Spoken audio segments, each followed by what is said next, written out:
day everyone, my name is Clarice Anti Santos and I am here to present our report about Dick and Carey model. The Dick and Carey model developed by Walter Dick and Lou Carey is a systematic approach to instructional design.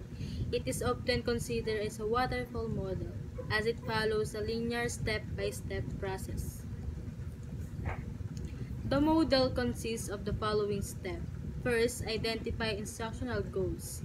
Understand what learners need to be able to do after the instruction. Alamin kung ano ang mga dapat maabot ng mga mag-aaral matapos ang proseso ng pagkatuto. Magsagawa ng pagsusuri gaya ng instruction or conduct analysis. Number 2, conduct instructional analysis. Break down the goals into smaller components to determine the necessary skills and knowledge. Hatiin ang pangunahing layunin sa mas maliit at madaling gawin na hakbang o gawain. Tinutukoy dito ang mga kailangang kaalaman at kasanayan upang maabot ang layunin. Suriin ang mga mag-aaral at ang mga konteksto. Number 3, analyze learner and context. Gather information about the learner's prior knowledge, skill levels, and the context in which they will use the skills. Unawain ang mga katangian o target ng mag-aaral. Halimbawa, kasalukuyang kaalaman, kasanayan, at saloobin. Pati na rin ang lugar kung saan magaganap ang pagkatuto. Sumulat ng mga layunin ng paggaganap, right performance or objectives. 4. Right performance objectives. Define specific measurable objectives that will guide the learning process. Gumawa ng malinaw at nasusukat ng mga layunin na naglalarawan ng mga kayahang dapat ipakita ng mga mag-aaral matapos ang instruction. Bumuo ng mga kagamitang pagsusulit, kagaya ng develop assessment instrument. 5. Develop assessment instrument. Create assessment that align with the performance objectives to measure learner progress. Gumawa ng malinaw at nagsusukat ng mga layunin na naglalarawan ng mga kakayahang dapat ipakita ng mga mag-aaral matapos ang instruction. 6. Develop instructional strategy. Plan the instructional method, activities, and media that will support learners in achieving objectives. Magdisenyo ng mga kasangkapan para masukat kung natutugunan ba yung mga kailangan ng mga mag-aaral. Halimbawa na lang yung mga pagsusulit, proyekto, o mga demonstrasyon.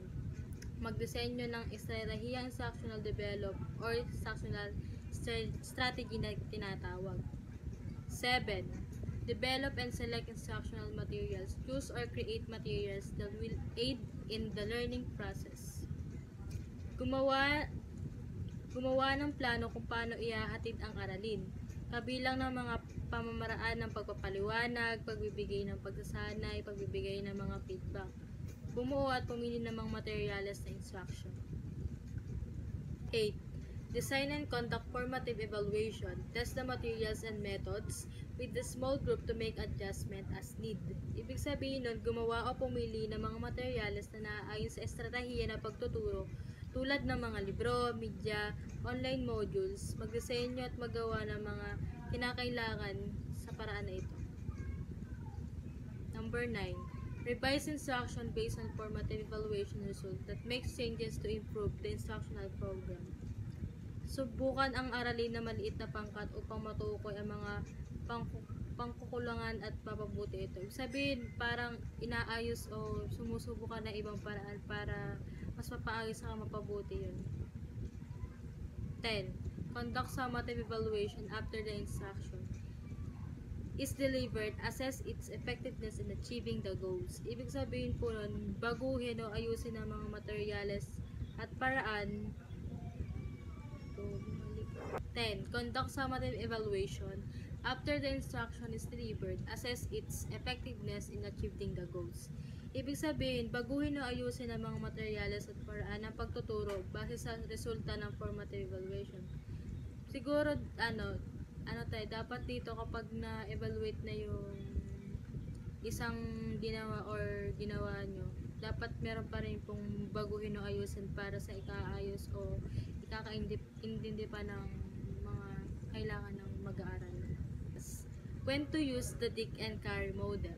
First, ideal for large-scale, formal training programs where a comprehensive and methodological approach is needed. 2. Suitable when the goal is precise alignment between objectives, instructional materials, and assessment. Ibig sabihin nito, ang Dick and Carey model ay may mataas na antas ng istruktura na binibigyan din ng sistematikong proseso na nagdidisenyo sa pagtuturo. Dahil dito, ito ay nagpapakita ng paglikha ng mga malinaw at tiyak na layunin na karanasan sa pagkatuto. Ang modelong ito ay maayos at lohikal na pagkakasunod-sunod ng mga hakbang mula sa pagtukoy sa mga layunin hanggang sa magiging resulta. Sistematikong proseso, ang bawat bahagi ng modelo ay may pagkakaugnayan kaya tinitiyak na walang hakbang ang naglalaktawan at aspeto nito sa pagtuturi o pagsusuri. Layunin driven. Ang modelo ay nakatuon sa pagsisigurado na ang mga layunin na pagtuturo ay malinaw, nasusukat at nakakamit ng mga mag-aaral. Summary. While the Dick and Carey model is highly structured and through its linear nature not suit project, rapid iteration, or creative flexibility, it contrasts models like ADDIE and rapid prototyping are more adaptive but less granular. Backward design focuses heavily on goal alignment, which can complement Dick and Carey methods when used together.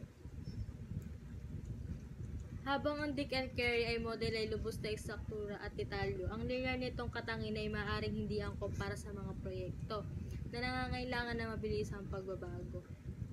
Sa kabilang banda, ang mga modelo tulad ng ADDIE at rapid prototyping ay mas adaptable, ngunit hindi kasing detalyado. Ang backward design ay nakatuon ng husto sa pagkahahanay ng mga layunin ay maaaring gamitin bilang pandagdag ng mga pamaraan ng Dick and Carey.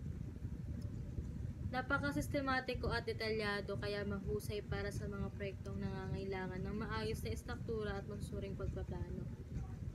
Hindi flexible para sa mga proyektong kailangan mag-adjust ng mabilis o mangangailangan ng malikhaing madiskarte. Ang ADDIE ay nagbibigay daan ng interactive na pagbabago sa bawat pikto, analysis, design, development, implementation, evaluation. Ang rapid prototyping ay nagbibigay ng mabilis na version ng produkto para sa agarang feedback or pagpapabuti. Hindi kasing detalyado ng Dick and Carey sa mga particular na hakbang ng disenyo. Tumutok sa paglikha ng mga layunin muna bago ang iba pang bahagi ng disenyo at tinitiyak na ang lahat ng materyales at aktibidad ay nakakahanay at inaasang resulta. Pandagdag, patungkol sa Dick and Carey, kapag pinagsama ang malinaw na layunin ng backward design, ay maaaring mapahusay ang proseso ng Dick and Carey.